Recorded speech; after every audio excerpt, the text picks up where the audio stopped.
In the early hours of a foggy Wednesday morning, commuters heading down the I-75 outside of Atlanta witnessed something that would be seared into their memories for a long time. Amid the steady flow of traffic, which was already beginning to thicken with the morning rush, a single pair of headlights appeared, piercing through the haze, going in the wrong direction. Imagine that moment. You're driving, sipping your morning coffee, listening to the radio, and then you see it. A car barreling toward you, head-on, seemingly oblivious to the potential disaster unfolding with every second it continues. Honking horns, tires screeching as drivers veer off the road, chaos building with each passing moment.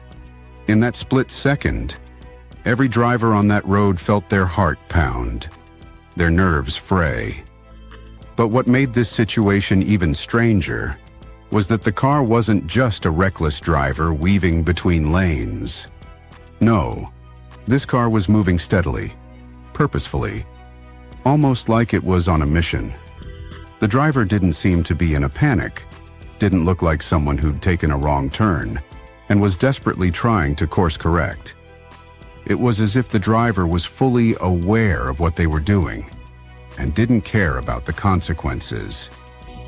Before we dive deeper into this shocking story and reveal the police's chilling discovery, make sure to give this video a thumbs up and subscribe.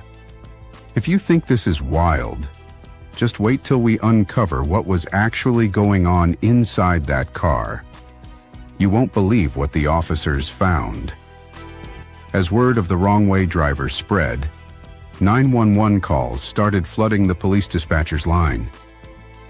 Each caller sounded more frantic than the last. There's a car driving against traffic on the highway. Someone's gonna get hurt if they don't stop. It's a disaster waiting to happen.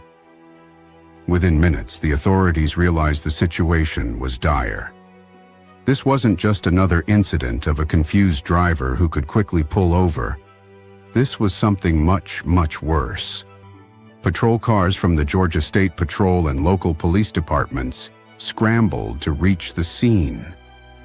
Officers began positioning themselves at various exits, hoping to intercept the vehicle before it could cause any fatalities. They coordinated with traffic control, doing their best to reroute drivers away from the impending danger. But time was not on their side. The car continued moving at a steady pace, dodging oncoming vehicles with an almost calculated precision. As police raced to intercept, officers couldn't shake the feeling that something was deeply wrong. A driver who'd simply taken a wrong turn would be frantically trying to turn around, or at the very least, pull over to the shoulder. But this driver, they were sticking to their lane, as if the rules of the road simply didn't apply to them. By now, news helicopters had picked up on the unfolding drama. Footage of the car moving headlong into traffic was being broadcast live on local news channels, drawing viewers into the terrifying spectacle. People watched with bated breath as the car continued its steady progression, each second carrying the potential for disaster. Finally, the police managed to get close enough to the vehicle to attempt a maneuver. Officer Jim Carter, a seasoned veteran with years of experience, took the lead. As he approached the car from the side, he noticed something that sent a chill down his spine.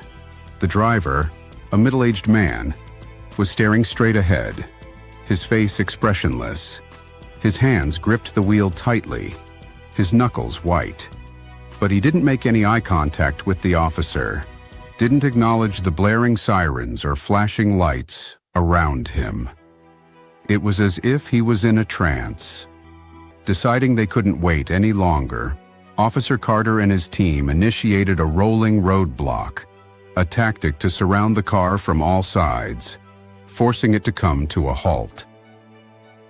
They positioned squad cars in front, behind, and beside the vehicle, gradually slowing it down. To their relief, the wrong-way car finally rolled to a stop.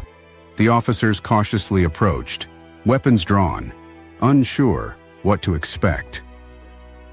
Officer Carter was the first to reach the driver's side window. He knocked, but the man behind the wheel didn't respond. Carter could see that the man's face was pale, his eyes glassy, unfocused. He looked almost lifeless. "Sir, can you hear me?" Officer Carter called out, his voice firm but calm. No response. He tried again, louder this time, but the man remained unresponsive. After what felt like an eternity, Officer Carter reached for the door handle, opened the door, and gently shook the driver's shoulder. Finally, there was a reaction, but not the kind the officer had expected. The driver snapped out of his daze, blinking rapidly as if he'd just woken up from a nightmare.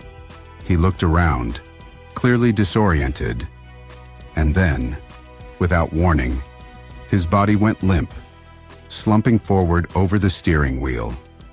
Officer Carter acted quickly, checking for a pulse and finding it, though it was faint. He called for medics, suspecting the man was having some kind of medical episode. As paramedics arrived, they carefully extracted the man from the car and loaded him into an ambulance. Officers began searching the vehicle, hoping to find some kind of clue as to why he'd been driving so erratically. In the passenger seat, they discovered a small leather-bound notebook, open to a page filled with hastily scrawled writing. It was a letter of sorts, written in the man's shaky handwriting. Officer Carter picked it up and started reading, piecing together a tragic story. The letter revealed that the driver, whose name was later identified as Frank Miller, was a man deeply struggling with grief and depression. He had recently lost his wife in a tragic accident and was drowning in the weight of his loss. According to his note, he had been driving aimlessly for hours, lost in his thoughts, barely aware of his surroundings. He wrote about feeling as though he was in a dream, detached from reality. The saddest part of all was the final sentence on the page, which read, "I just want to be with her again." The words sent a wave of sorrow through Officer Carter as he realized that Frank had been on the road to self-destruction, literally and figuratively. The mystery of the wrong-way driver was solved, but it left the officers and viewers with heavy hearts. Frank Miller hadn't been reckless.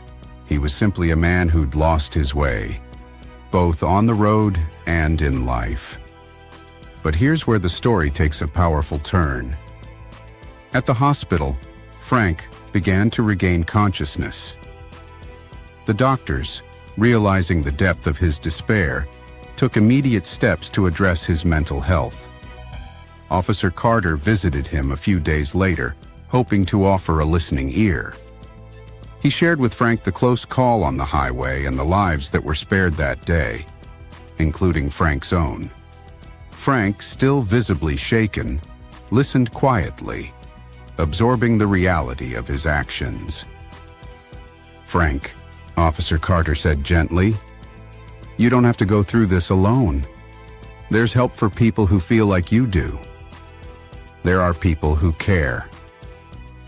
His words seemed to reach Frank in a way that nothing else had. For the first time since his wife's death, Frank allowed himself to believe that maybe, just maybe, he could find a way forward. The story didn't end on the highway that day. Instead, it marked the beginning of Frank's journey toward healing. With the help of mental health professionals, he began to confront his grief, rediscovering the will to keep going. He joined a support group, made connections with others who understood his pain, and slowly, he started to rebuild his life. Officer Carter kept in touch with Frank, checking in on him, reminding him that he wasn't alone. And each time they met, Frank expressed his gratitude for the intervention that had saved his life. Over time, Their relationship became a symbol of resilience, a testament to the power of human connection and compassion. Now, if this story has moved you, take a moment to think about those in your life who may be struggling with unseen battles. Your kindness, your words, your time, they can make a difference. And if you want to hear more stories that remind us of the strength of the human spirit, be sure to like this video and subscribe to our channel. In the end, what began as a terrifying sight on the highway transformed into a story of hope, healing, and second chances.